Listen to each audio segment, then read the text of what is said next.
राम बान अहगन सरस निसर निसाचर भे को जब लगी के सतन तब लगी जतन करहूँ तज टेक लखन सिया रामचंद्र शंकर ओम। श्री राम जी के बाण सर्पों के समूह के समान है और निशाचरियों के समूह मेढकों के समान है। जब तक वे इन्हें ग्रस ना लें तब तक ही हट छोड़कर इसका उपाय कर लीजिए। से बने सुनी सटता कर बानी बहसा जगत विदित अभिमानी सभाएं सुभाव नार कर सांचा मंगल महु भय मन अति कांचा। उनकी बाणी सुन कानों से सुनकर संसार में प्रसिद्ध अभिमानी रावण हंसा और कहने लगा कि सचमुच स्त्रियों का स्वभाव तो बड़ा ही डरपोक होता है, मंगल में भी डरती हो, तुम्हारा मन अत्यंत दुर्बल है। जो आबह मर कट कट काई जियह बेचारे निश्चर खाई कम पहलो कप जा की त्रासा तासो नार सभी ते बड़े हासा। यदि यहाँ बानों की सेना भी आवे तो बेचारी निशाचर उसे खाना खाकर अपना पेट पालेंगे, जिसके कारण दिग्गज भी कांपते हैं। उसकी स्त्री डरे, यह तो बड़ी हंसी की बात है।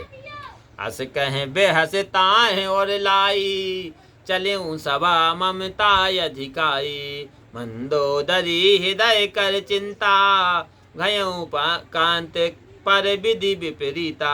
रावण ने ऐसा कह उसको हंसकर हृदय से लगा लिया और अत्यंत प्रेम दर्शाकर सभा को चला गया। मंदोदरी हृदय में चिंता करने लगी कि पति पर विधाता विपरीत हो गया है।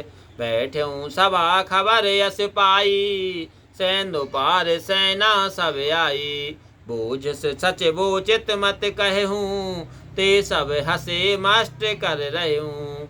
सभा में आकर बैठते ही ऐसी खबर मिली कि बंदरों की सेना समुद्र के पार आ गई है। तब मंत्रियों से पूछने लगा कि योग्य सलाह दीजिए। तब वे हंसे और बोले चुप ही रहिए।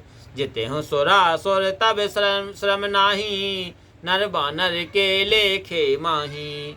जब आप अपने देवता और दैत्यों को जीत लिया है, जब आपने देवता और दैत्यों को जीत लिया है तो कुछ भी भ्रम नहीं है। फिर यह मनुष्य और बंदर किस गिनती में है। सचे विवेद गुरु तीन जो प्रिय बोल है भया सुत राज धर्म तन तीन कर होई बैगहीना से लखन सिया रामचंद्र शंकर ओम। मंत्री वैद गुरु यदि तीनों भय अथवा प्रेम से ठकुर सहाती कहें तो राज्य शरीर और धर्म तीनों का शीघ्र ही नाश हो जाता है। सोई रावण कहो बनी सहाई अस्तुत करहे सुनहे सुनाई सुनाई अवसर जाने विभीषण आवा भ्राता चरण शीस तहनावा। वही ठाकुर सुहाती रावण के यहाँ सहायता कर रही है। मंत्री सुना सुना कर स्तुति करते हैं। अवसर जानकर विभीषण वहां आए।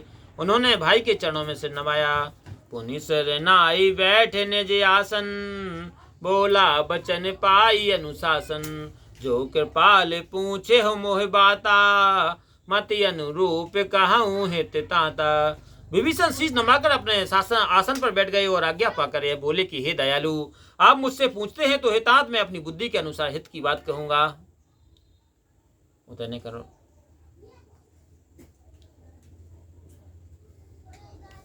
जो आपन चाहे कल्याणा सुजस सुमत शुभ गति सुख नाना सो पर नार लीलार गोसाई तजऊ चांद के चांद की नाई। जो आप अपना कल्याण सुमति शुभ गति व नाना प्रकार के सुख चाहें तो पराई स्त्री के सुख को चौथ के चंद्रमा के समान त्याग दीजिए।